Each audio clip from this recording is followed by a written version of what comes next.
Yeah, Frank Speth is waiting to be let in. Yeah. Oh, there he is. Okay, good. Yeah, let me run down the list here. Please make sure we got a lot of people out here tonight, and so if you're not speaking, make sure you do place yourself on mute or we'll get back on. Mr. Chairman, let me just go down the list right now, if I may. With Mrs. Jody around here, Mr. Bishop. Here. Brittany Miller is coming in now.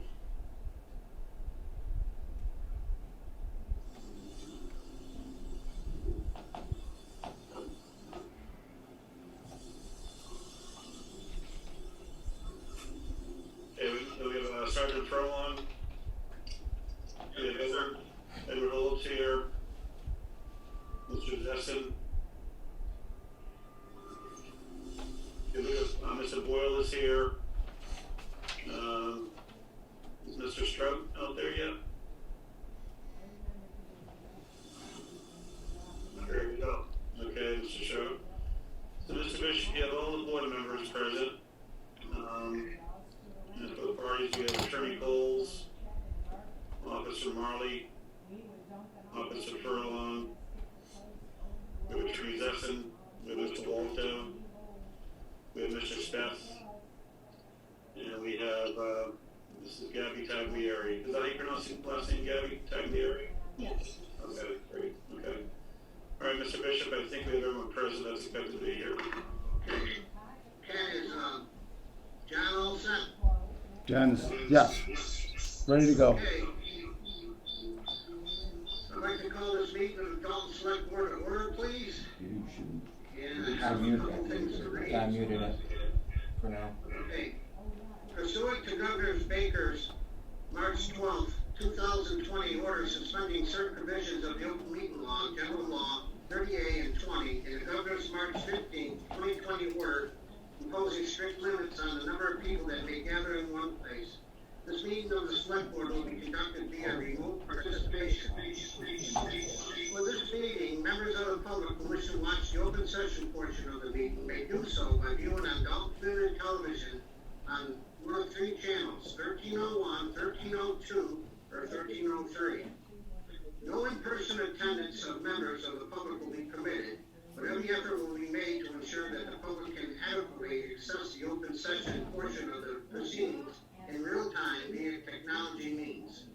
In the event that we are able to do so, despite best efforts, we will post on the town's website an audio or video recording, transcript, or other comprehensive record of proceedings as soon as possible after the meeting.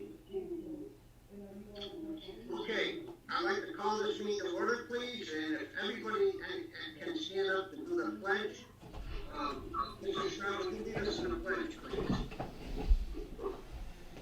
Allegiance to the flag of the United States of America, and to the republic for which it stands, one nation under God, indivisible, with liberty and justice for all.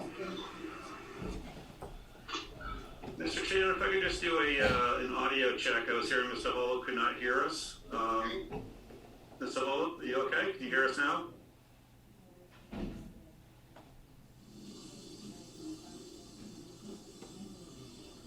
Can anyone hear me? Can anyone hear me? Yeah, I can hear you. I can't hear anyone. You hear me? I can't hear anything. I can't hear anything.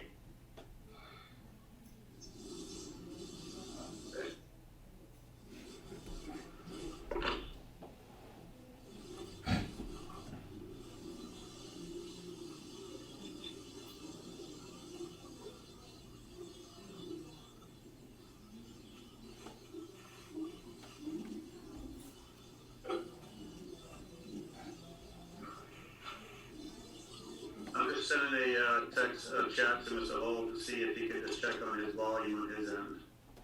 So stand by.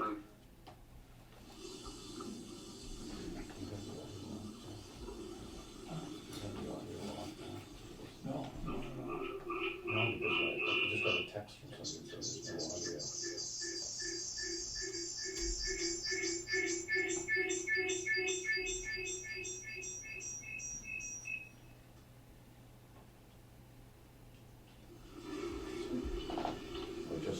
just stared.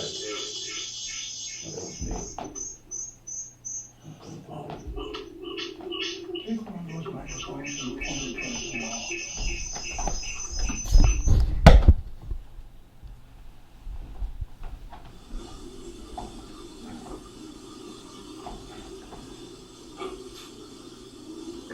Mr. Dalton? Ed?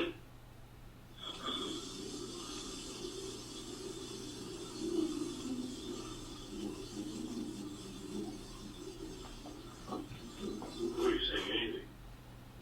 We can hear you, Ed. As far as I can tell, nobody's talking.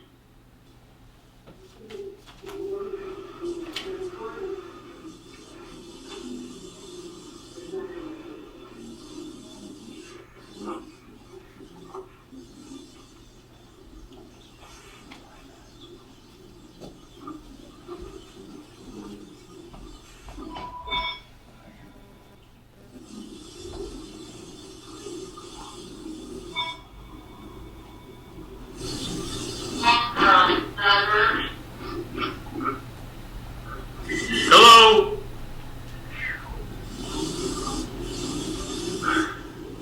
The volume on speakers. Okay, let me just double check that.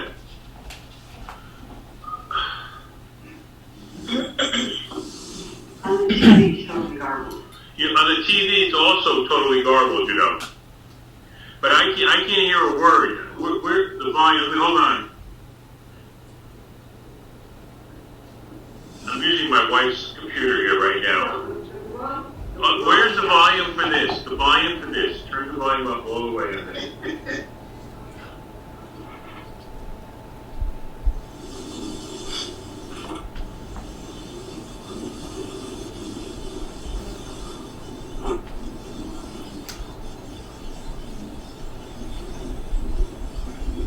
Can you hear us now? So,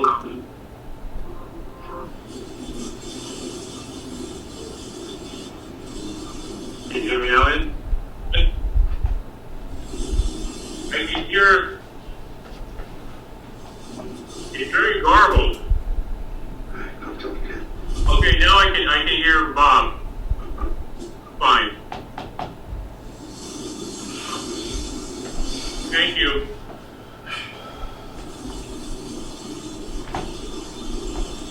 We all set now? Ed, you're all set? All set. Okay, Ken, can you tell John that stuff on the TV is very garbled, the sound? He's gotten the message. Listen. Are you all set, Ed? Yes, I'm fine. Okay, perfect. Okay, Brittany, can you do the roll call, please? Yep, just had to unmute myself. Okay. We have Town Manager Ken Walto. Here. We have Bob Bishop, Here. Joe Diver, Here. Edward Holland, Here. John Boyle, Present. and Mark Stroud. Here, Bob, I'd like to recuse myself at this time. Okay, Mark. Please let the record show Mark Stroud is not going to participate in any deliberations on this case. Okay, we go right to item 4 to discuss the discipline or dismissal of complaints against an employee. I have one little statement to read. Good evening. Let the record reflect that this matter was on the agenda to be heard in executive session pursuant to Section 21A of the General Laws 38. However, the subject of the executive session, Officer John Marley, has exercised his right to have the matter heard in open session. Today is April 30th, 2020, at 6 p.m. My name is Bob Bishop. I'm the Dalton Chairman of the SelectBoard. This hearing is being conducted in accordance with Section 41 of the Massachusetts General Laws, Chapter 31, to determine whether it's just cause to discipline John Marley, a police officer in the town's police department, up to and including termination of his employment with the town. Tonight is the third day of the hearing.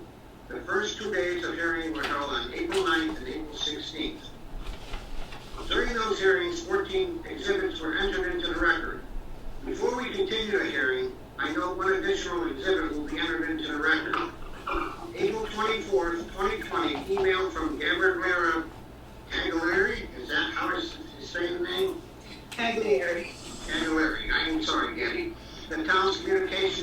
letter to the town management regarding average response time for certain types of police calls. This email will be marked as hearing exhibit 15. Before we begin, are there any other preliminary issues that need to be addressed? Yeah, Mr. Chairman, this is Tim Desson. I believe there's one other exhibit. It's going to be marked as hearing exhibit number 16, and it's a email string between the town manager and State Police Detective Lieutenant Ed Culver. That email has been provided to to Attorney Coles. I believe I sent it around in an email to the other members of the board as well. And again, that's hearing exhibit number 16. And we have it now? I sent an email to everybody about 15 minutes ago.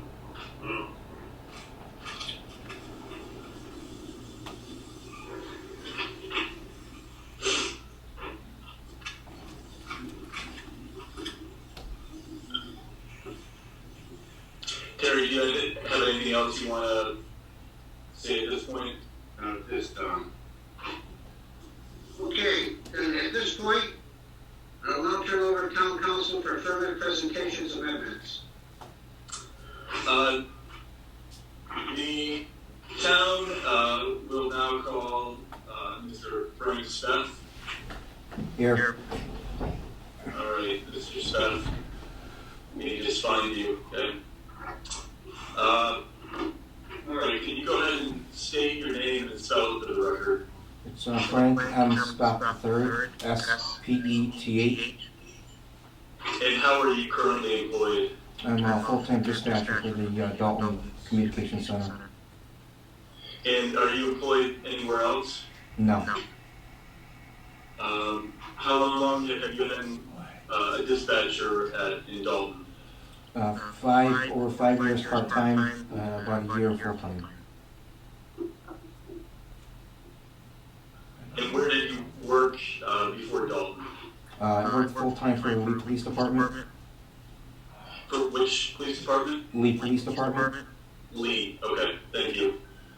And in Dalton, who is your immediate supervisor? Gabby Tagalari.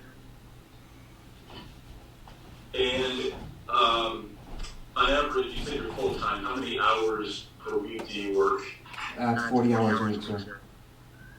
And what is the shift schedule at the Dalton Communication Center? You mean what, those first shift, second shift, and third shift? Okay, and you work, which shift do you work? Presently, I work third shift, sir. And these are 8-hour shifts? That's correct. Can you briefly describe any certificates that you hold in connection with your job as a dispatcher, Mr. Speth? I have too many to count, but I take numerous classes with PowerPhone, which is a company that deals with 911 dispatchers.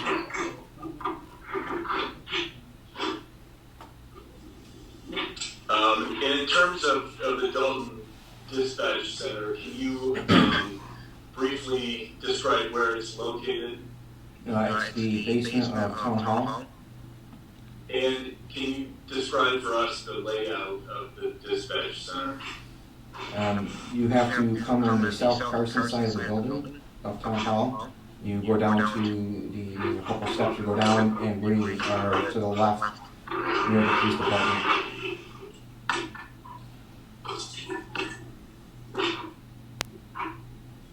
Sorry about that. Got too many things going on here, sorry about that. And approximately how many dispatchers work in Dalton? At one time, sir? I don't understand the question. Yeah, how many dispatchers are assigned to each shift? Just one, sir. And how many dispatchers are employed in total by the dispatch center? There's four full-timers, and I'm not sure about how many part-timers, sir. Mr. Speth, do you recall whether you were on duty the day of November 23rd, 2019? Yes. And do you recall what shift you were working that day? It was the 3 p.m. to 11 p.m., sir. Was that your regular shift? At the time, yes.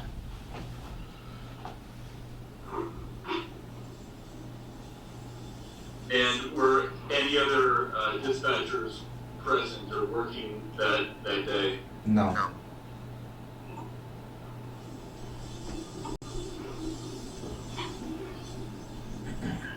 And who is your supervisor at the dispatch center, Mr. Speth? That's Gabby Tagliari. And how long has she been your supervisor? Since I started working for the town.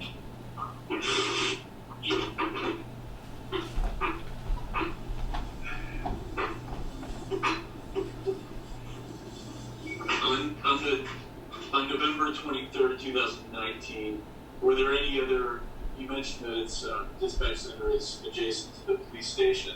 Were there any police officers working on the same shift as you that day? Yes, sir. And who was working, which police officers were working that day? Officer Marley and Officer Pennsylvania.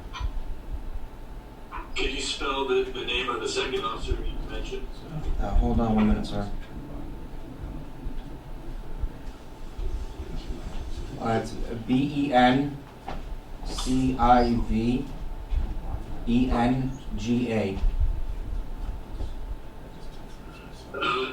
And Mr. Speth, can you describe your day on the day in question? Were you busy? Can you just summarize what happened? No, I was not busy at the time. Do you recall receiving a call from a Tyler Hamilton that day? Yes. And did you receive this call on the emergency line or on some other line? Some other line. It's the business line. Okay, can you just explain to everybody what the difference between those two lines are? We have several lines. The business line, we have a fire department, Dalton Fire Department business line, and we have a Dalton Police Department business line, and we also have a 911 line. And which line did this one come in? This came in on the Dalton Police Department business line. And can you briefly describe for us the nature of Mr. Hamilton's call that day? I received a call from Mr. Hamilton, stated that his friend Kyle Nutting was involved in a domestic with his girlfriend earlier in the day. Mr. Hamilton explained he was concerned because the girlfriend had made comments that she wanted to harm herself.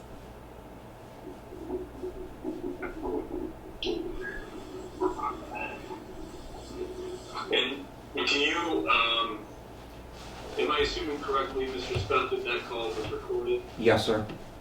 Are all calls to the dispatch center recorded? Yes, sir. And approximately how long did that call last? That I don't know.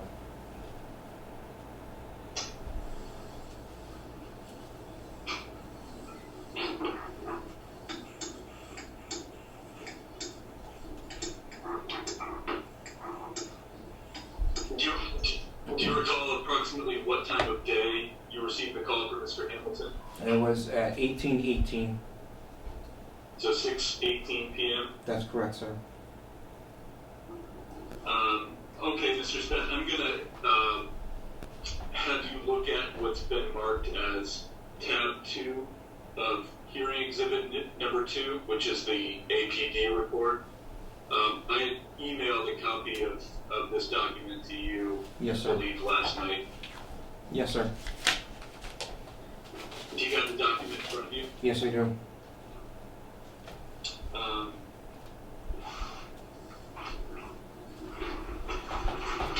And can you describe what this document is? The The document is interview with Al Donovan, who was hired by the town. Sorry, I think we're talking about, I'm trying to refer you to a different document, I apologize. What document? I'm looking for the transcription of the Hamilton call. Oh, okay. I got that, sir.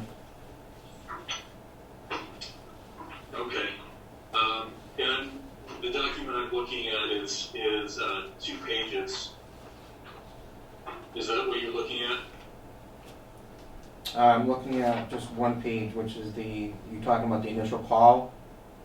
Yeah, it's the initial call for Mr. Hamilton. Yes. I have one page, sir. Okay.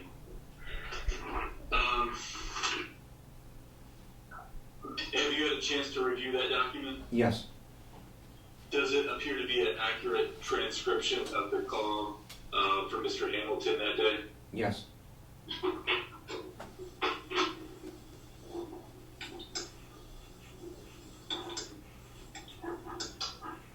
Mr. Speth, can you, after receiving the call for Mr. Hamilton, can you briefly describe for us what steps, if any, you took? I took the information from Mr. Hamilton, including his phone number. I had gone on the radio and asked the officers to give me a call because it was a prior domestic. Officer Marley was in the station. He had called on the radio, so he'd come up to dispatch to speak to me. When Officer Marley came up to the dispatch center, I had told him that I received... Let me stop you there, Mr. Speth, okay? Yep. I'm sorry to interrupt. I just want to go through it step by step. You said after receiving the call from Hamilton, you dispatched the call to officers, is that correct? Yes, And that was Officer Bensavenga and Officer Marley? that's correct. I'm going to try to point you to a transcript of that radio transmission. Do you have that in front of you? I don't believe I do now. Okay, it's a very short document. I thought I had sent it to you, but I could be mistaken.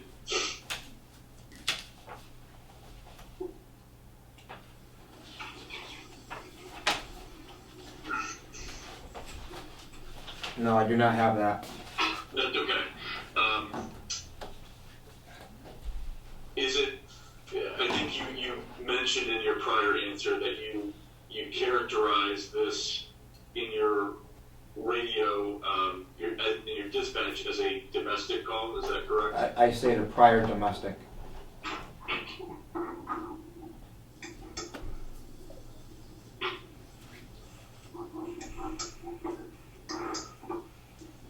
And Mr. Spence, why did you characterize this as a domestic call?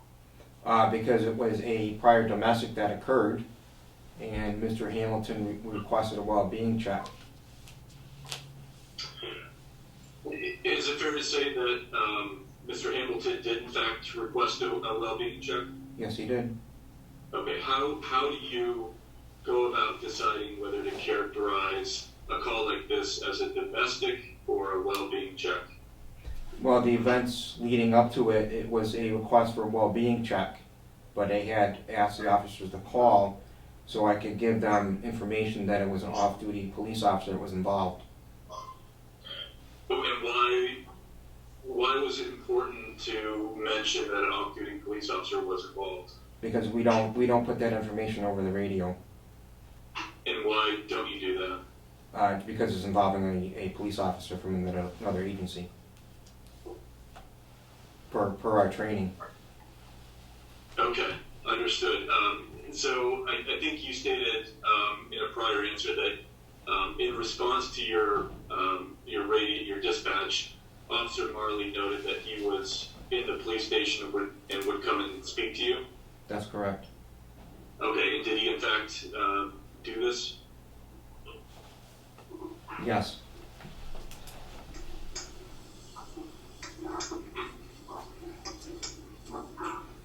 And Mr. Spence, do you recall your conversation with Officer Marley? Yes.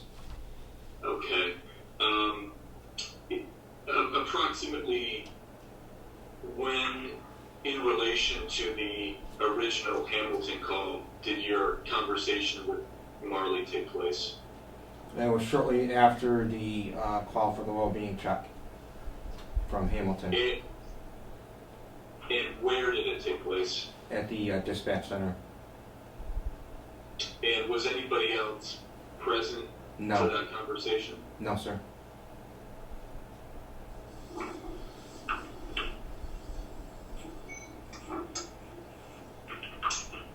Can you summarize your discussion or your conversation with Officer Marley on that occasion? He come upstairs and gave him the information. They stated Hamilton had called requesting a well-being check. Mr. Hamilton had been in contact with his friend. He was receiving text messages or had contact with his friend, Mr. Nutting. And Mr. Nutting had expressed that he was involved in a verbal argument with his girlfriend earlier in the afternoon, and that she had made suicide statements that she was going to harm herself. I asked Mr. Hamilton if there was any weapons in the residence. Mr. Hamilton stated yes, because Mr. Nutting was a police officer with the Peru Police Department, but he was not there, and that the weapons were locked up, and the only one that had access to it was Mr. Nutting. Approximately how long did your conversation with Officer Marley last?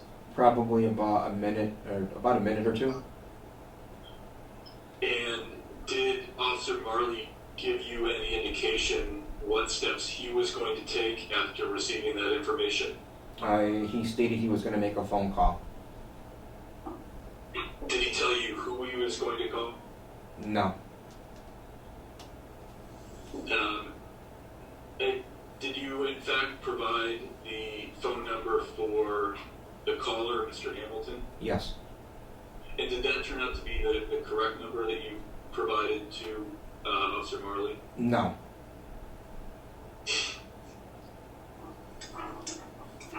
How did you learn that it was the incorrect number? After about 4 to 5 minutes, Officer Marley came back upstairs and said to me, "Hey buddy, the phone number is 329, not 229. And were you able to confirm that that was the correct number? No, after the officer left, I reviewed the tape, and to me it sounded the first three numbers were 229.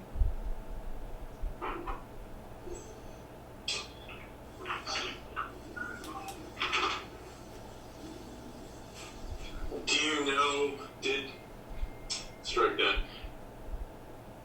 did you follow up after you had this conversation with Officer Marley about Hamilton's phone number? Did you hear anything further from Officer Marley regarding his response to the call? No, the only thing I heard in the radio was he advised Officer Bentka to stand by.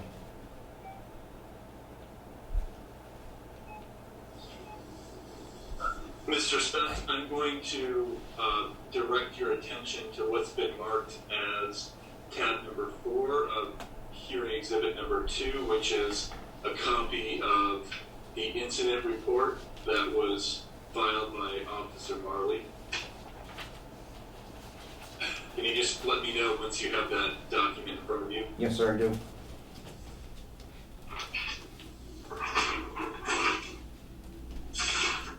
And have you had an opportunity to review that document? Not as entirely. I did read the first page and a half. Is it a fair assumption that to say that you did not draft this document? I did not draft it, no. Did you have any involvement in the drafting of it? No. Mr. Spence, I'm going to direct your attention to page 3 of this document. Okay. Can you please read aloud paragraph number 1 at the top of page 3? What section, sir? Section number 1, it starts off on 11/23/19 at 18:18 hours.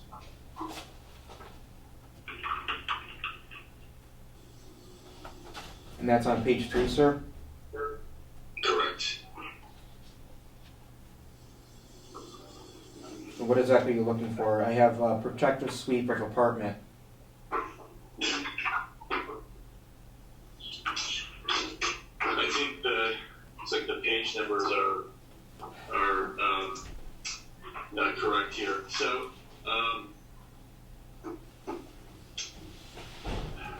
all right, let's do this. At any point, were you confused or have any trouble expressing yourself in your either your radio transmission or your conversation with Officer Marley? No. How in fact would you describe your statements to Officer Marley? They are accurate.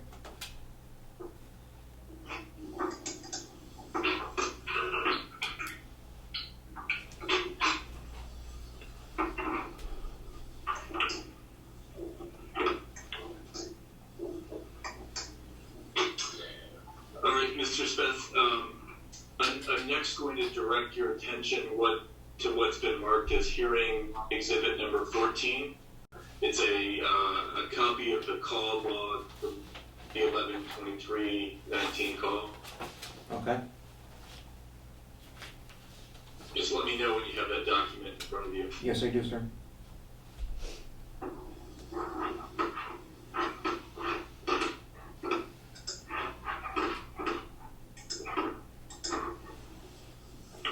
And Mr. Smith, can you describe how this document was created? You mean the original call from Mr. Hamilton? Well, we're all looking at this this document, and it's been characterized as a call log for the call in question. Is this something that you or another officer or dispatcher drafted, or is it automated, or can you just tell me how it was created? Are you referring to call number 19-17507, sir? Yes, that's correct. Okay. When that's originated from me, that's the call that I created. Right, and so you put something into you put these inputs into your computer, is that correct? Yes, sir.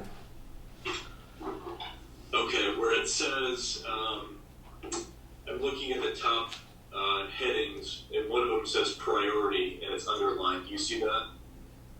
Yes, And under it is the number 3. that's correct. Can you tell me what the number 3 represents?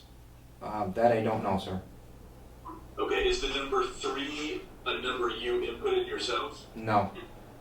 How did it get there? It automatically characterizes the call when you enter it. And you characterize this as what? A well-being check.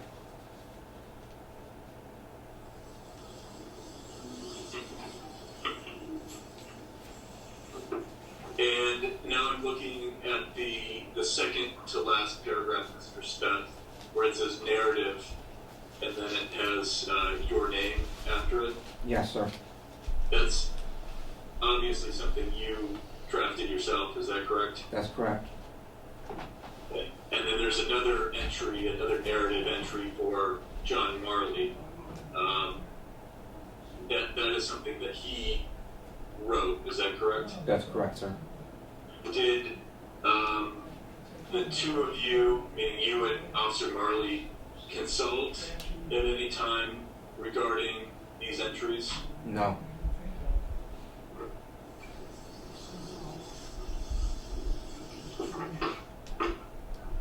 Could be speaker problem.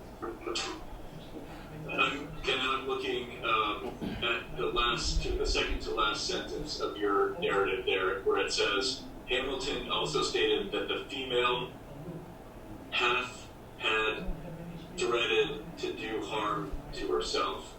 That should read threatened, but It's a type of Understood.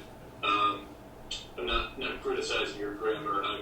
The words threatened or to do harm to herself, were those words that Mr. Hamilton used? Yes. And are those words that you used to describe the situation to Officer Marley? Yes.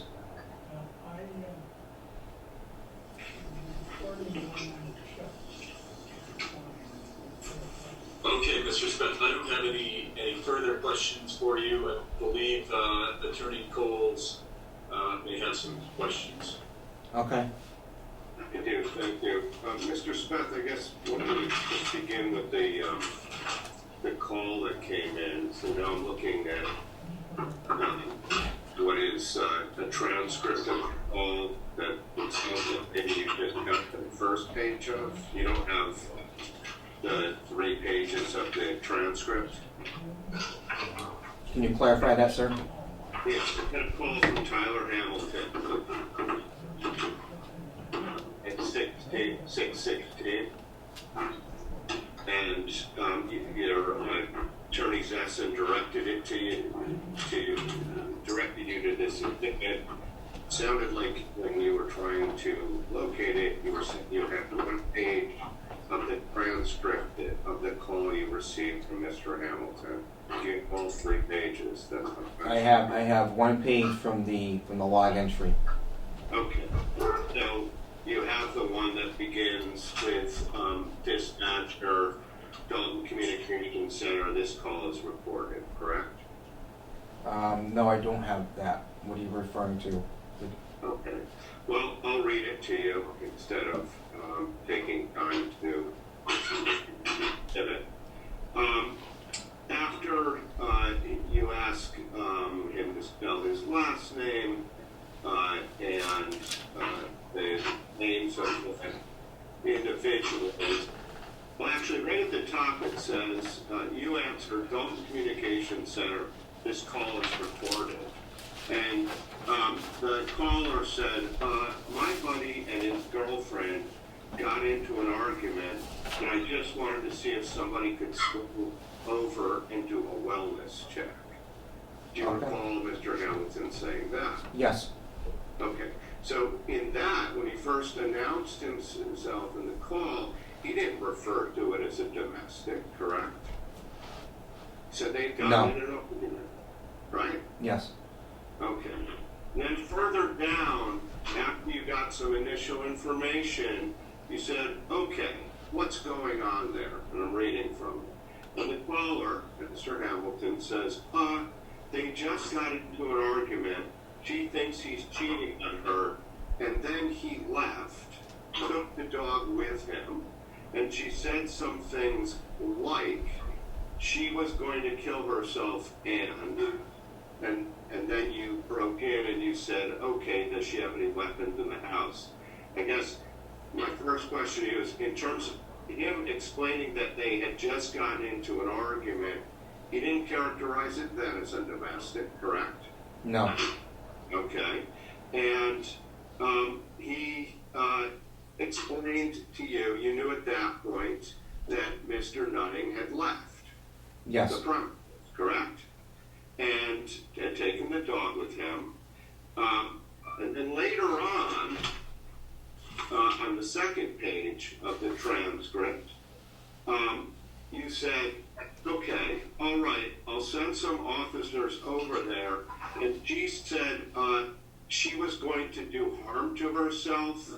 And the caller says, yes, he just wanted to make sure she was not going to. So he never actually confirmed that he had been told that she was going to do harm to herself, correct? Can you repeat the question, please? Right. In other words, you say, and she said that she was going to do harm to herself. He says, yes, he just wanted to make sure she was not going to. So is that Mr. Hamilton telling you that Mr. Nutting wanted to make sure she wasn't going to harm herself? That's what Mr. Hamilton said. Okay. And then little further down, you go, okay, all right, and he's left the residence, right? He says he did, and you say, okay, is he on foot or is he in a vehicle? He's in a vehicle. Or the caller says he's in a vehicle. He went. He was having dinner with his police chief. So at that point, you knew not only that he had left, that there had been an argument sometime prior, but that he was no longer at the residence, correct? Correct. And certainly up to this point, Mr. Hamilton is not characterized as domestic, correct? Right? Correct. Okay. And you say again, you say, okay, and he says from Peru, and you say, all right, so he's not there, then okay. He confirms no. So at that point, when you got off the phone with him, you had no information from Mr. Hamilton that he was calling for the police to respond to a domestic, did you? Rephrase that question, please. At that point, when you got off the phone with Mr. Hamilton, you had absolutely no information from Mr. Hamilton that he was calling the police to respond to a domestic. Is that right? That was the information he had given me. He had not said he wanted the police to call him onto a domestic, correct? Can you rephrase that question? Mr. Hamilton never requested that the police respond to a domestic. No. Isn't that right? Yes. Okay. And yet, seconds later, you then refer to dispatch to 7-9. They both call in, 7-9, say, just got a call from a Mr. Hamilton. Stated his friend was involved in a domestic. So, 60 North Street, apartment number 17, wondered if you could give me a phone call. I can give you more info. You recall saying that? Yes. Okay. So, in fact, at that point, Mr. Hamilton had requested a well-being check, correct? Yes. Not a domestic. Correct? Yes. Okay.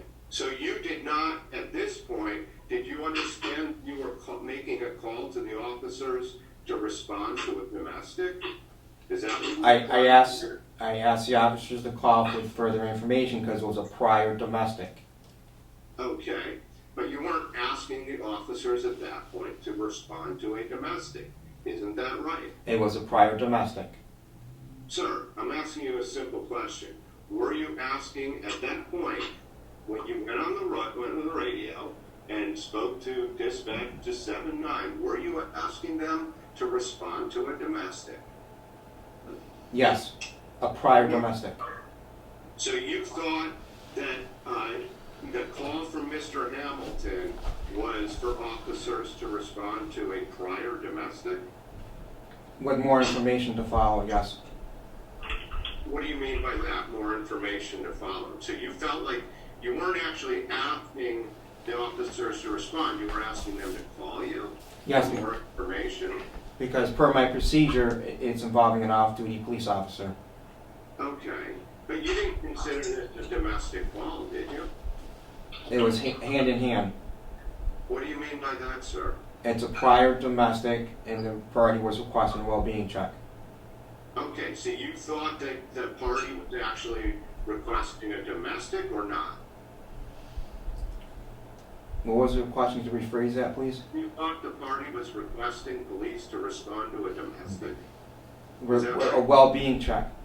Okay, right, because when you actually created your report, and if you look at Exhibit 14, you didn't characterize it as domestic. When I look at the call number, 19-17-507, it says the time is 1818. Yes, sir. So that's 2 minutes after you initially received the call? I received the call at 1818. Okay, I thought you received the call at 1616, but maybe that's inaccurate.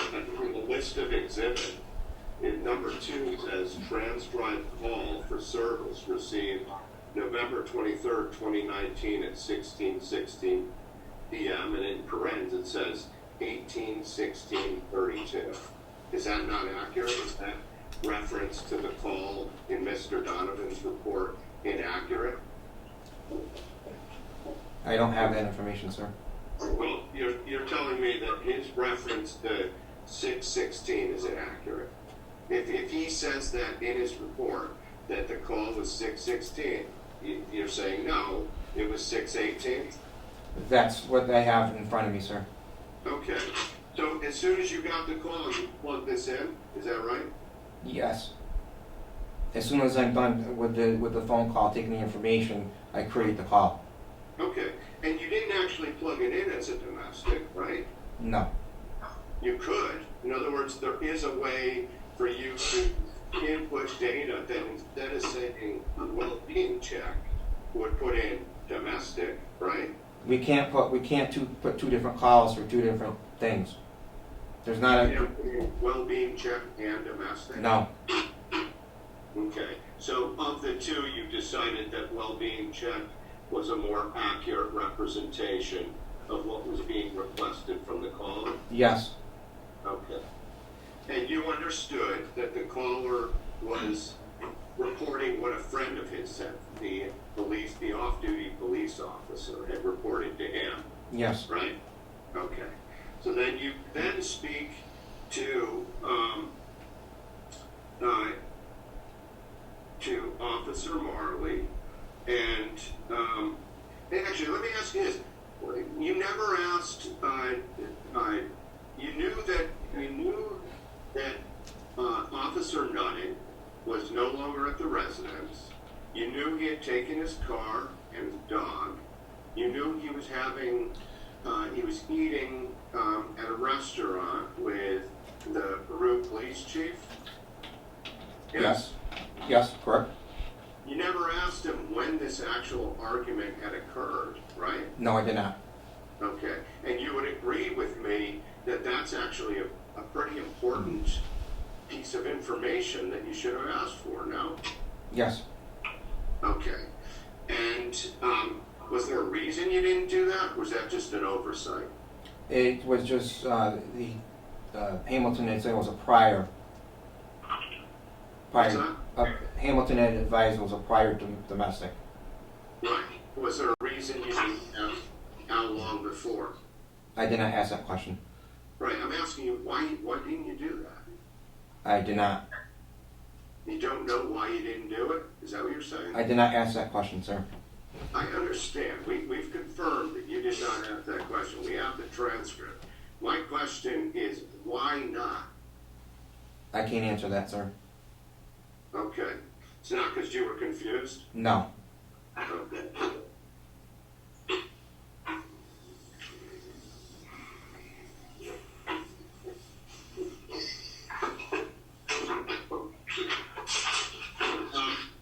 And then you had a conversation with with Officer Marley, correct? Yes. And during that conversation, you provided him with what turned out to be an inaccurate phone number for Mr. Hamilton, correct? No.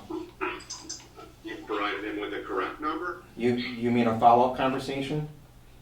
No, did you give him a phone number? Did you give Officer Marley a phone number for Mr. Hamilton? Yes. When you first spoke to him? When I first spoke to him, sir. Okay. And that number turned out to be inaccurate, correct? It was, yes. Okay. Did you, when you were listening to the caller, Mr. Hamilton, and he was giving you asked him for the phone number. You said, okay, what's your phone number? He says, mine is 413. From the transcript, it appears you interrupt him and you say, and then he says, it looks like 829, although there's a strange boldface to the 829, 9410. Were you confused as to what he was telling you in terms of the phone number? No, sir. I heard 229, sir. Okay. Is it your practice to not ask callers to repeat the number to make sure you got it right? I did not ask him, no. Right, I'm asking you, is it your practice to not ask callers to repeat it twice to make sure you got it right? That's correct. You don't do that. Can you rephrase the question? Is it your practice to ask callers to repeat their phone number twice to make sure you have the right phone number? Yes. But you didn't do that here. No. Excuse me? No, sir. And why was that? Why did you ask them twice? Because I had it written down as 229, sir. Right, but if your practice is to ask for the phone number twice, why did you not do that here? I can't answer that question. Excuse me? I can't answer that question. Okay, well, it wasn't because you were confused? No, I was not confused, sir. Okay.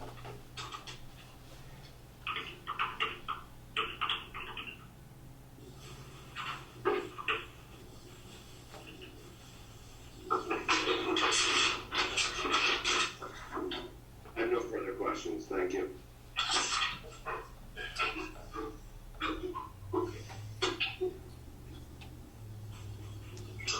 I don't have any further questions for the witness.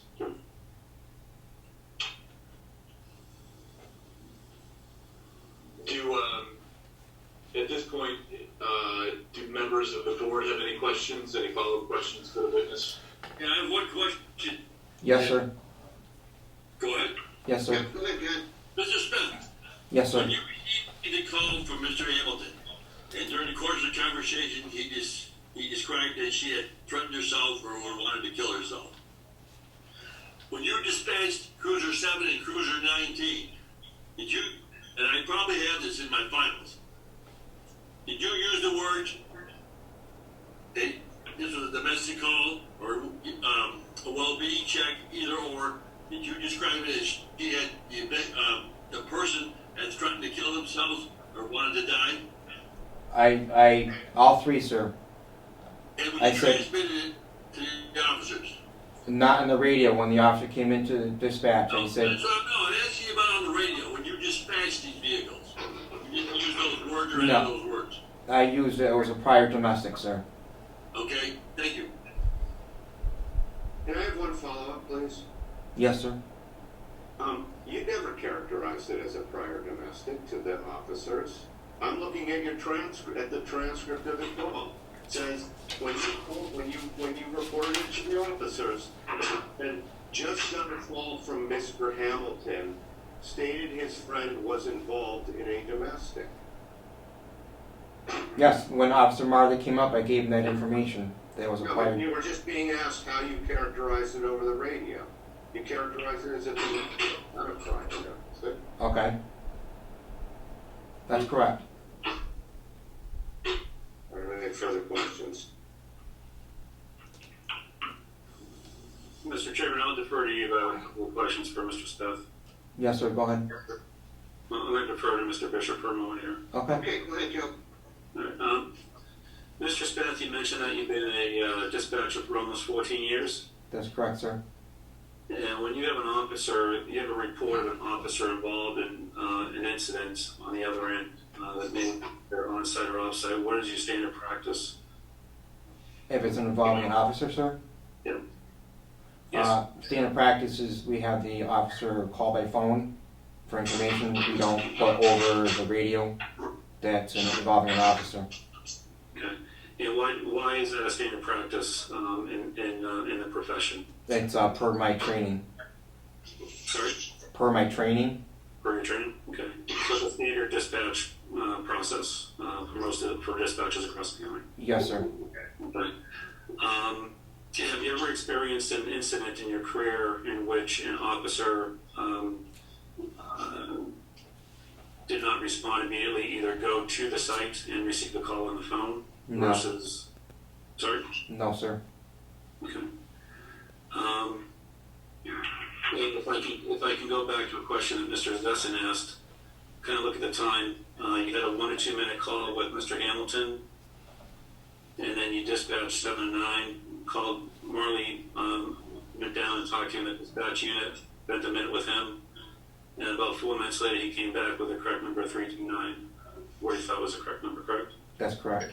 And that would be Mr. Hamilton's number? Yes, that's correct, sir.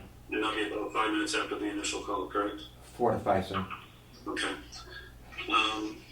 Are you aware of any complaints or issues with any personnel file or performance? No, sir, none. Has any officer directly talked to you about your performance? No, sir. Okay, that's all the questions I had, gentlemen. Thank you. Anyone else? Okay, Tim. Okay, Mr. Speth, we're all set. If you wouldn't mind just hanging around for a few more minutes during Ms. Tagliari's testimony in the event that some follow-up questions are needed. All right, so Ms. Tagliari, are you there? Yes. Okay, can you hear me? Yes, I can. Okay, if you have trouble hearing me, just let me know and I'll rephrase it, the question. Could you please state your name and spell your last name for the record? Sure. My name is Gabrielle Tagliari. My last name is Taglieri. And you are currently employed by the town of Dalton, correct? Correct. And what is your position with Dalton? I am the director of the communication center as well as a full-time dispatcher. So those are two separate positions? Yes, but they're the same. I don't have separate hours for either one. Okay, not trying to trick you, just trying to figure things out here. How long have you been the director? I'm going to my 11th year. And did you have any dispatch experience prior to becoming the director in Dalton? Yes, I've been a dispatcher with the Dalton Communication Center for 21 years. 20 years, correct. And how many dispatchers do you supervise at the dispatch center? We currently have, including myself, 4 full-time dispatchers and 5 part-time dispatchers.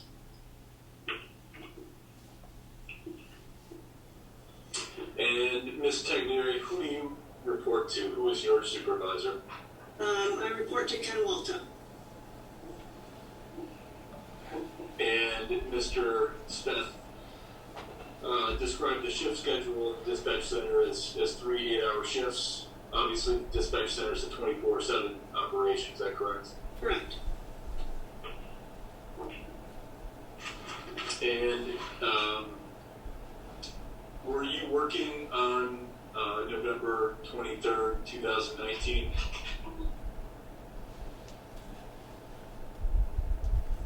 I think I worked, I don't recall, I usually work Monday through Friday days, 7 to 3. I may have been on duty. I don't believe I may have been on duty 7 to 3.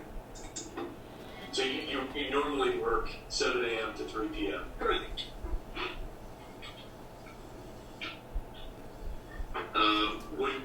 On a normal day, would you have any reason to stay past 3 p.m.? Not necessarily. If I'm trying to catch up on call volume, I might stay a few minutes late if I have meetings upstairs with Mr. Walto or anything I need to do, but not normally. I try to leave on time. Okay, so you don't have, at this moment, you don't have any reason to believe you were working at the dispatch center on November 23rd, 2019. Yeah. Sorry, at 6, in the evening, so at 6 p.m. No. Do you recall what dispatchers were on duty that day? Dispatcher Speth was on duty. And he was working the 3 to 11 shift? Correct. So you guys, did you overlap at all? Did you see him that day? Do you recall? Yes, we see each other at shift change. Okay. Do you recall having any conversations with him that day? No? Ms. Tagliari, you obviously understand we're here discussing a call that happened on November 23rd at approximately 6:15 p.m., correct? Correct. Okay. Have you had an opportunity to review that call and Mr. Speth's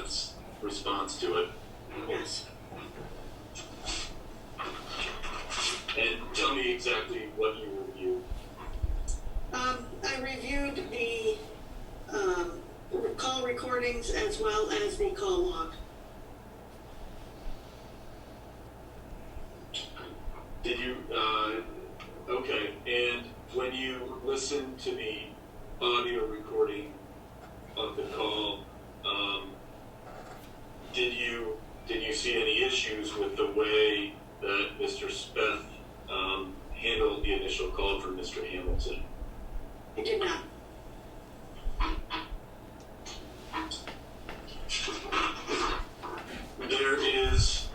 There's been some discussion, as you've heard, about the correct phone number for Mr. Hamilton.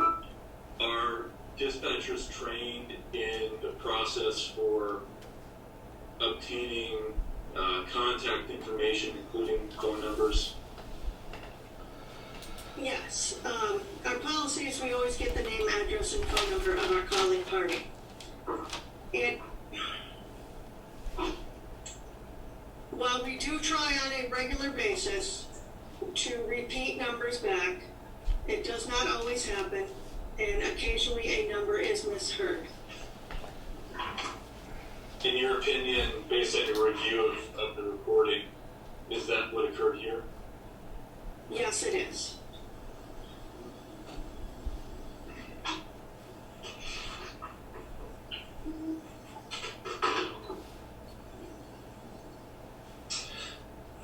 Ms. Taglieri, I'm going to direct your attention to the transcription of the radio call that Mr. Speth made.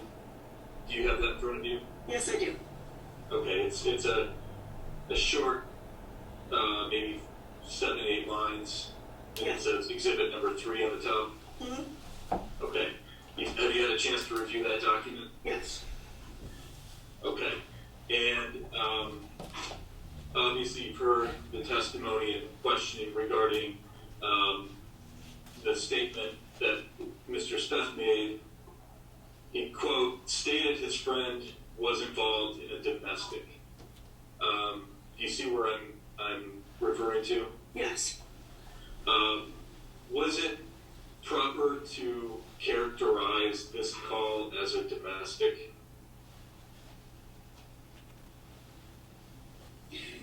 No. Okay, why wasn't it proper to characterize it as a domestic? It was a request for a well-being check. Okay, and, sorry, go ahead. I didn't want to interrupt. The fact that there was a prior argument to it was a second part of the reason for the call. And later in that same, in the same dispatch, he asked unit number 9, or either 7 or 9, to give Mr. Speth a call for more info. Is that request in line with the procedures of the Dalton Communication Center? It's not specifically a procedure as much as sometimes we have enough information that rather than a long dissertation over the radio of a third party call regarding a text message regarding this, regarding that, it's easier to do it either face-to-face or a phone call with the officer. It is not uncommon for a dispatcher to either ask an officer to call in for more information on the way to a call, or they do have laptops. Sometimes they'll request further information on their laptops. It is not uncommon. And in this situation that you're describing, is that for any call or calls specifically involving off-duty police officers? That would be for any call. I personally don't care who's involved in the call. one of the things that caught me is you do, not because he is an officer, but because there are weapons in the residence that, while they say she may not have access to, you don't know. And the fact that weapons, firearms may have been present at the residence, what impact would that have had on Mr. Speth's decision and the way he transmitted the call?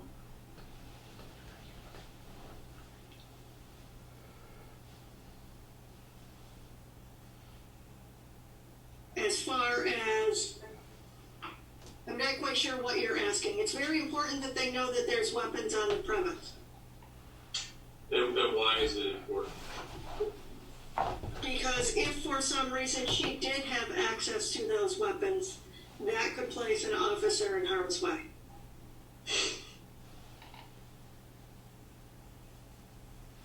And with,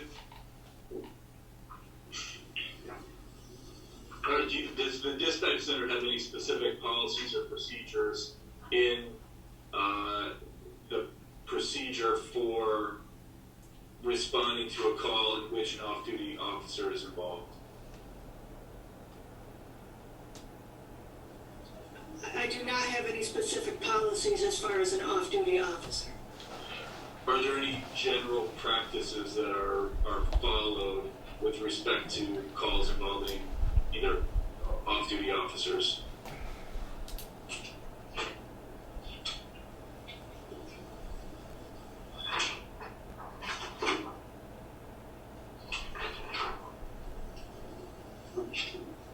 I'm not sure how to answer that.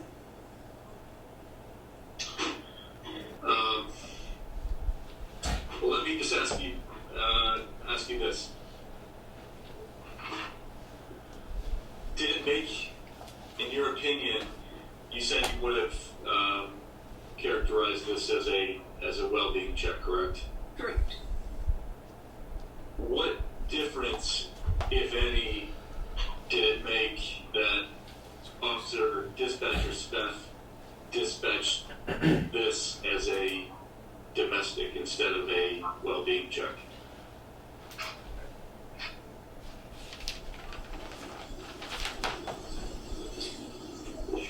A domestic leaves the officers the impression that you have an active incident occurring in which somebody may be harmed. And that's obviously, there was no active situation here, correct?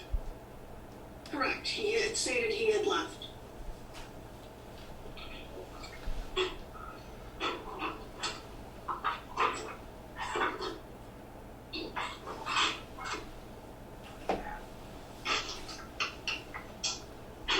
Well, Ms. Cagliari, how long have you been supervising Dispatcher Speth? He has been with us 6 years now. And during that period, have you had to discipline him at all? He has never been disciplined now. Has he, outside of formal discipline, has he been counseled or reprimanded for performance issues?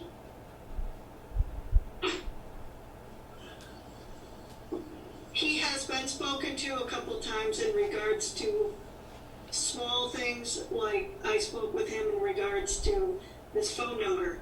You know, if you're not sure what the number is, please repeat it back to the caller. Nothing, there is no such thing as a perfect dispatcher. I am not perfect. I have made mistakes. But there has never been, I have no issue with disciplining an employee. He has not made what I feel to be such an egregious mistake that he has to be disciplined for. When you say that he's been spoken to or counseled, have you had to do that for Mr. Speth more than other dispatchers that you supervise? No. If you had to, for Mr. Smith, have you had to counsel him more or less than the average employee?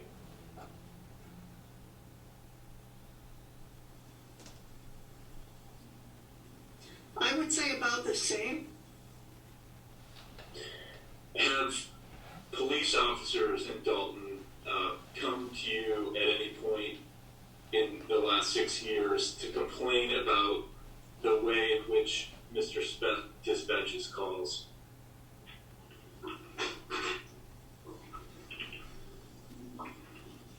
Not specific, I can't recall specific incidents, but sometimes an officer will come in and say, hey, I didn't like the way Frank or another dispatcher handled the call. I would like to say that sometimes the mistakes that I have spoken with Dispatcher Smith about are the fact that he did 12 years in Lee and he did a year at the Berkshire Sheriff's Control. And every officer in every department has their own way that they want things done. Now he's with us, and what was a specific way to handle a call in Lee may not be something the way our officers would like it handled in Dalton.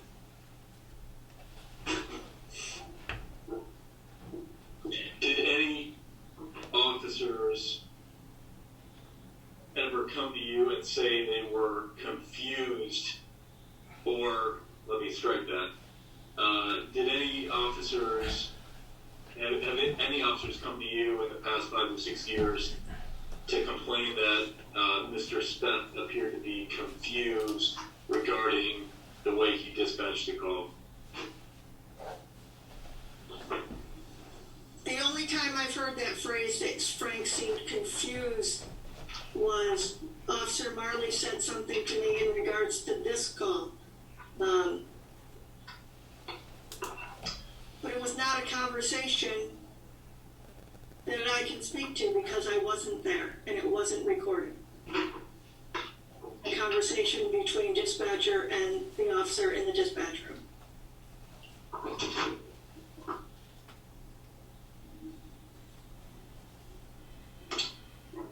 Ms. Taglieri, were you asked by the town manager, I don't know, the past week to provide some statistics regarding response time for certain calls?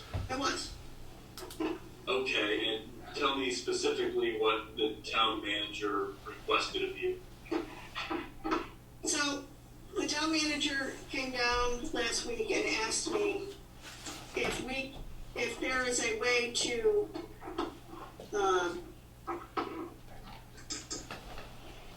get the call volume of either well-being checks or domestic or disturbance calls.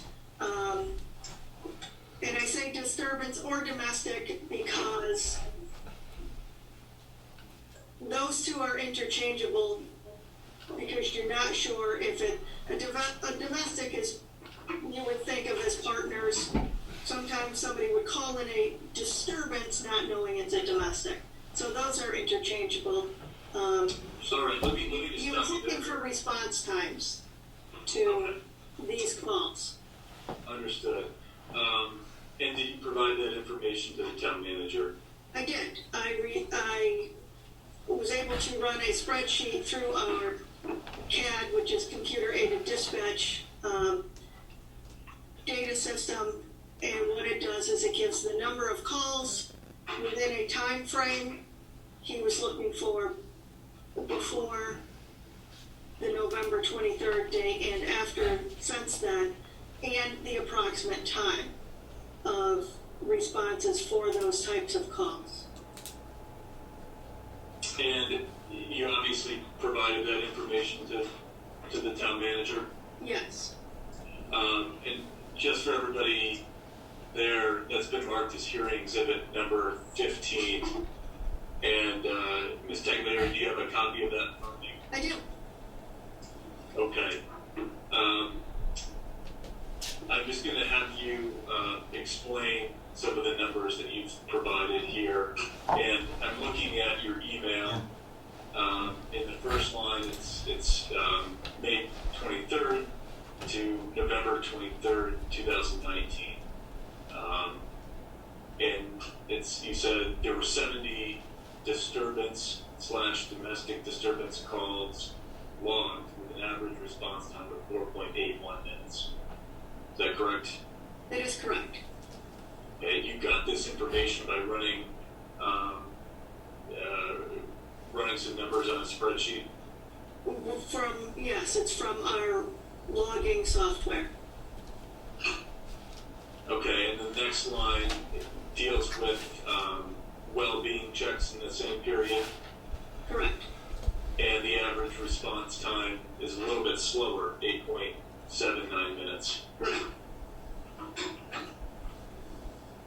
And then it looks like you also analyzed the time period after November 23rd, and the response times were roughly the same. Is that correct?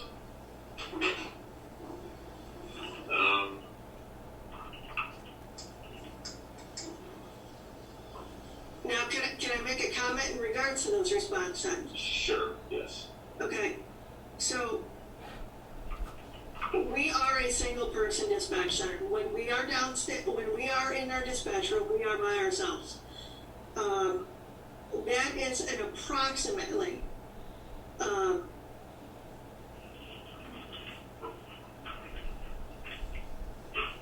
average time. I couldn't get the word average time for these calls.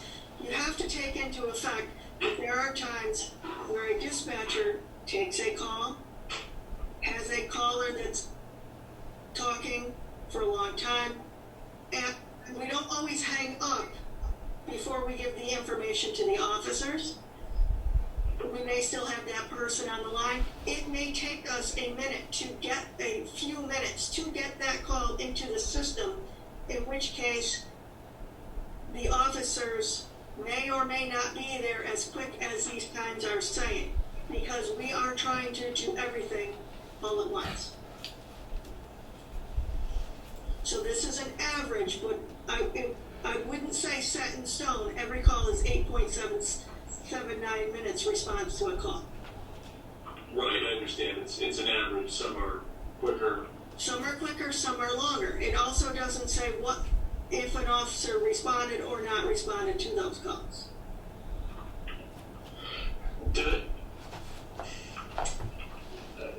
Does the dispatch center have any specific procedures for responding to incidents where an individual has threatened to do harm to herself or himself?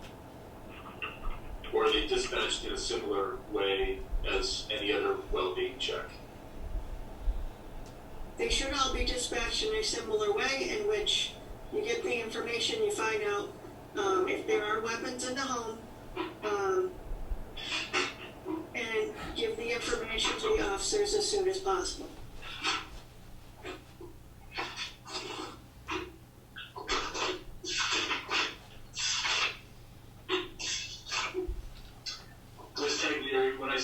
When I use the term Q5 statements, do you know what that means? Yes. What is a Q5 statement? A Q5 is a database in which, a Q5 is where a person makes statements that do harm to themselves.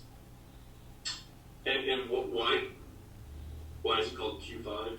Is that a reference to something?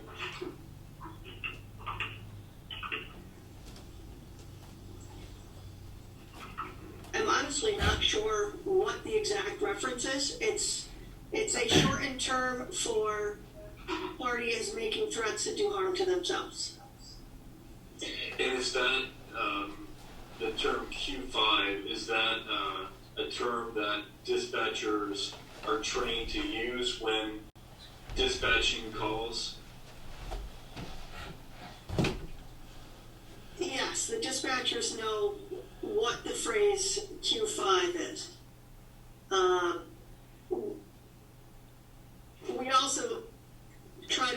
noticed that they used plain language, threatening to do harm to themselves, versus Q5, because not every agency uses the same codes.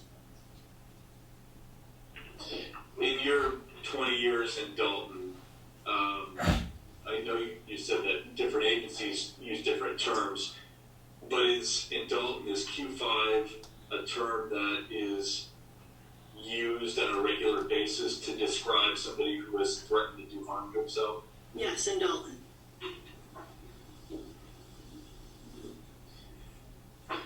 Is there a difference, in your opinion, between somebody who threatens to do harm to themselves or makes a statement like they don't want to live anymore or they want to die? Is there a difference, in your opinion, in how those statements are dispatched? No.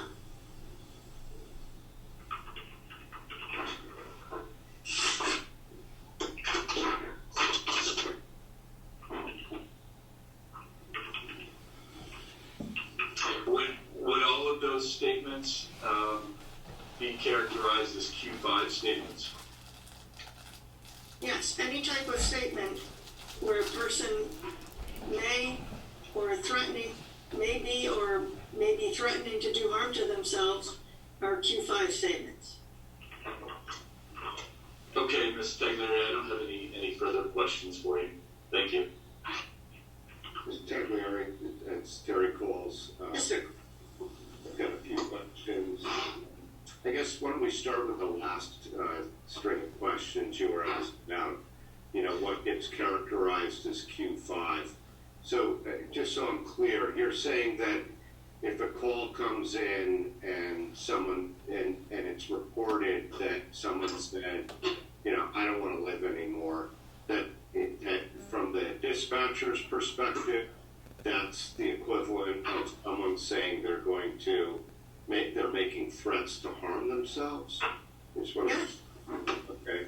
So from the dispatcher's perspective, it doesn't really matter whether someone actually makes a threat to harm themselves versus someone just saying they don't want to live anymore. Is that right? Correct. Okay. I think you said that in this case, if I understood your testimony correctly, you said that dispatcher should have called the call that we're here tonight discussing, that he should have called this out as a well-being check, right? In my opinion, yes. Right. And so you were also asked about, whether you had talked to him about his performance, and I'm just wondering, did you ever talk to him about this call and calling this out as a domestic rather than a well-being check? Did you ever counsel him on that?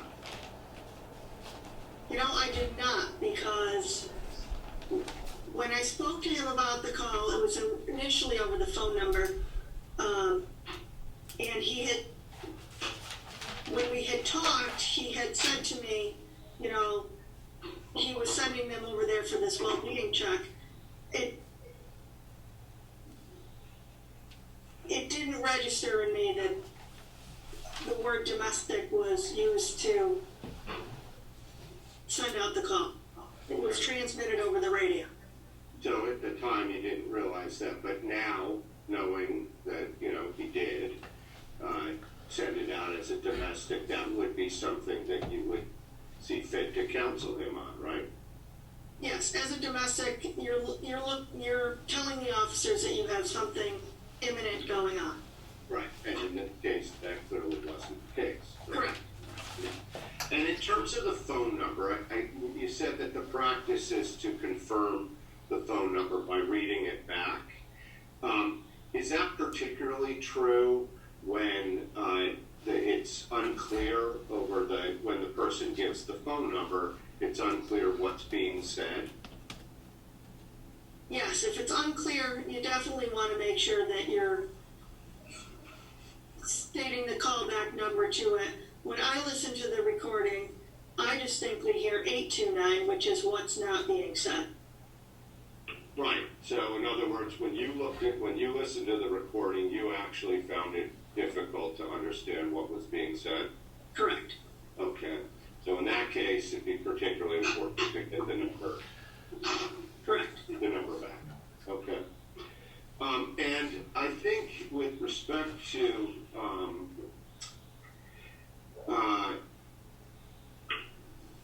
let me just with respect to the email you put together, that's Exhibit 15, where you put together the number of calls, domestic disturbance calls, and well-being checks. Looks like you looked at the 6 months before November 23rd. Is that right? Yes, yeah. And that was at the request of Mr. Walto? Correct, sir. Okay. And then you looked at the calls since then until April 23rd. And just looking at it, I mean, I haven't done the math, but it looks like there's 5 months or so after November 23rd. And there's a fairly dramatic drop-off in calls. Yes. I guess I'm just wondering, is that something that is reflective of sort of the COVID-19 environment? If the calls dropped off because of that, like since, I don't know, early, mid-March? I think our call volume in general has dropped dramatically, yes. Because of this pandemic and yeah. Okay, I just wanted to make sure. And then with respect to, you said when you were, talking about these numbers, you said, well, some of the calls are either responded to or not responded to. And I guess I wanted to ask you first, in terms of the data that you have on this email, say, for instance, 74 requests for well-being checks logged with an average response time of 8.79 minutes. Is that meaning that in every one of these 74 requests that the Dalton police actually did respond to the individual that was the subject of well-being check?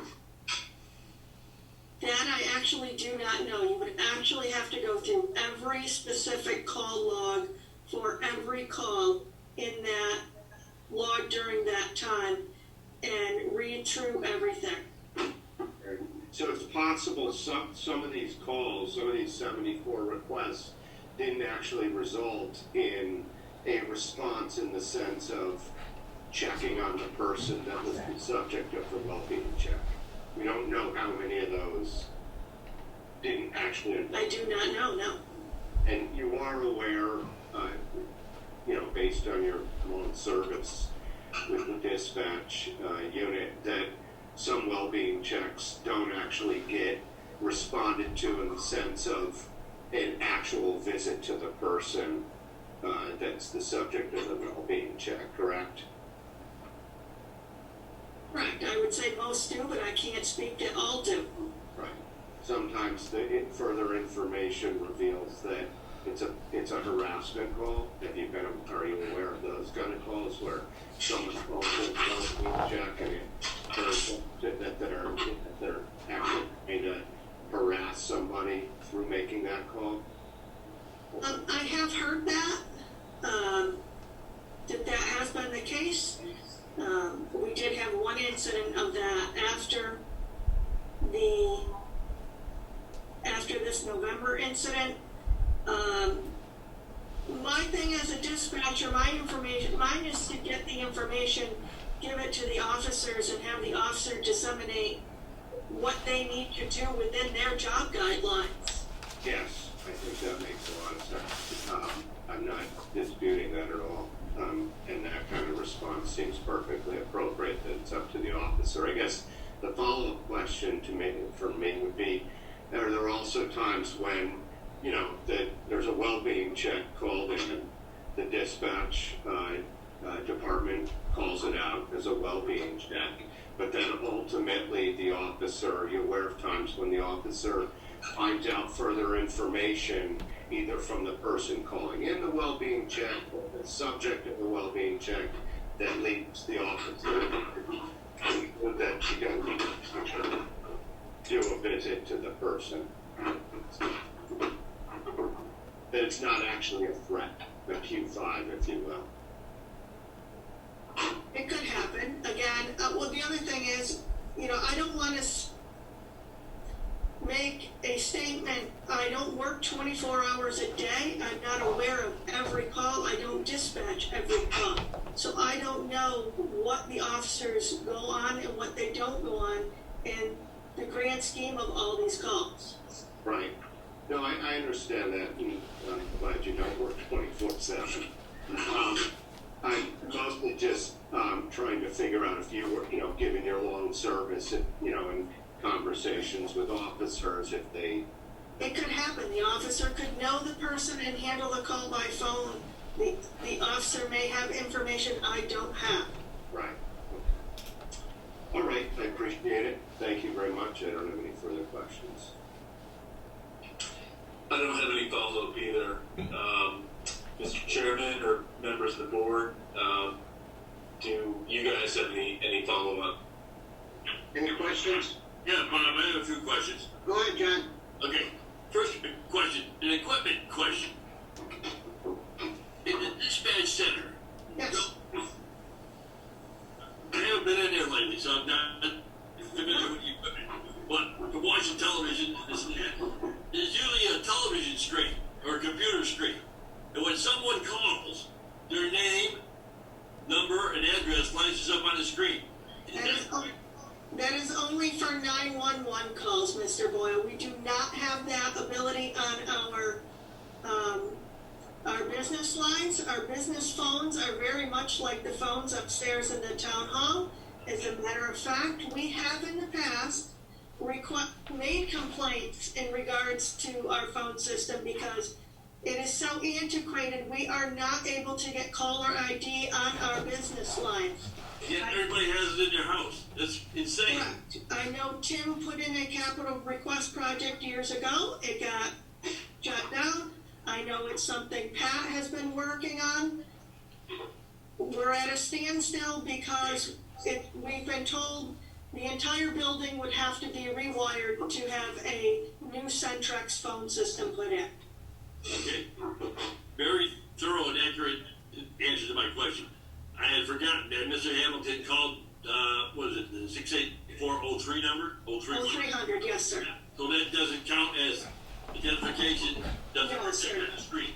No. Or a phone number. That is no different than him calling upstairs to the town hall.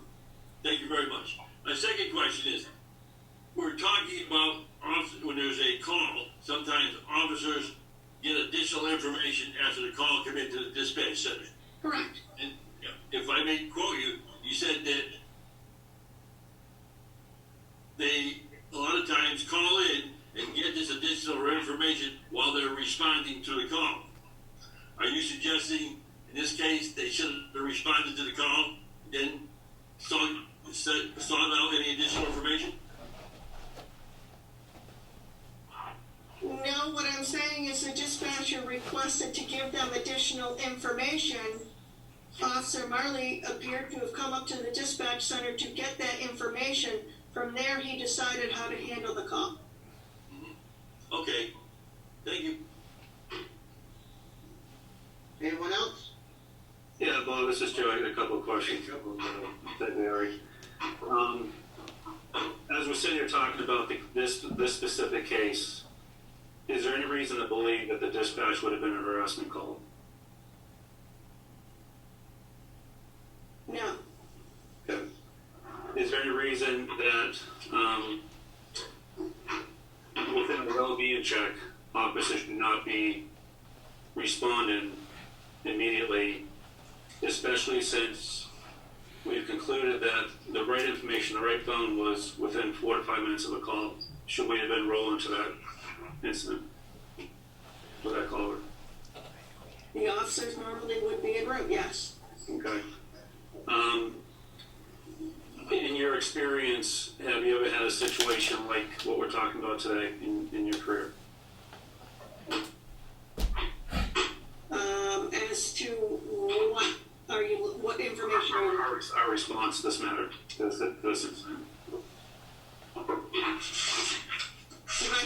Are you asking if an officer has not gone to a call? Or are you asking if... I'm not sure what you're asking. Let me rephrase it then.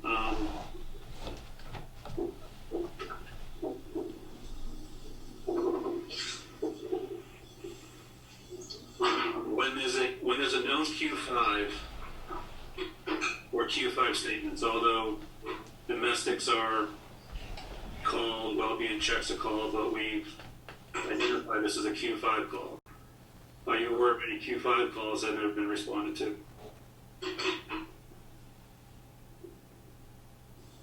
Not that I'm aware of, but again, I'm also not here 24 hours a day, 7 days a week. Okay, but you do have 20 years of experience, correct? Yes. Okay.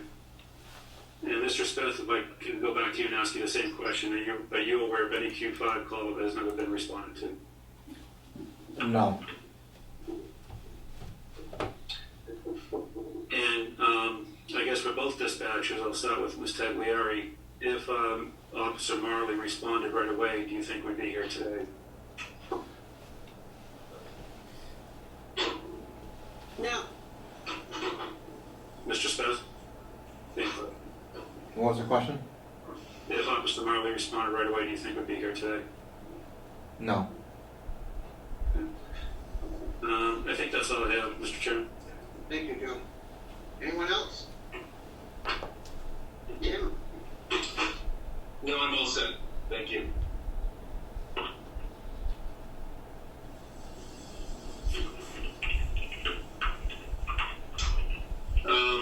At this point, I don't have any further witnesses that I intend to call tonight. Mr. Chairman, if we have no more witnesses, what I'd like to do, I'd like to make a motion at this time that we suspend for 1 week for two reasons.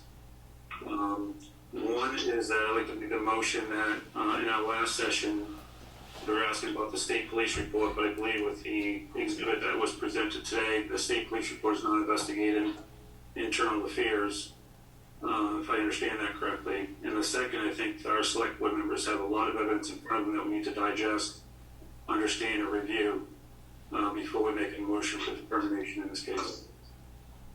I would second that motion. Okay. The motion's been made and seconded. Is there any discussion? Yeah, why is that's the only option, termination? How come we just don't adjourn for a week to talk about what disciplinary, if any, is necessary? I'm sorry, did I say that? I may have misspoke. Yeah, you did. You said, use the word termination. Yeah, I may have spoke to him.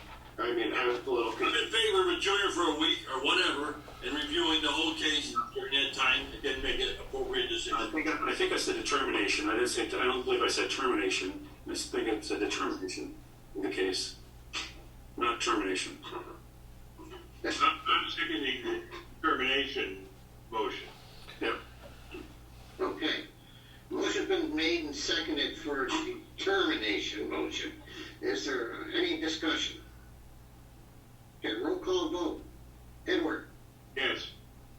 Joe? Yes. John? Yes. Bob? Yes. So we're in this session for recess for 1 week. Thursday night?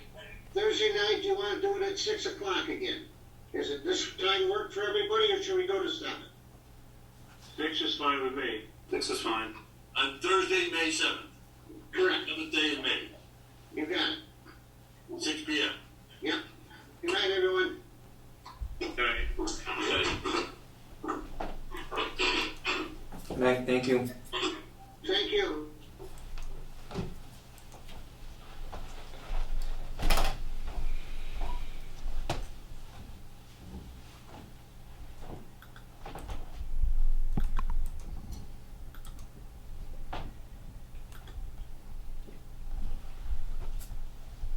Doesn't anybody get dressed anymore?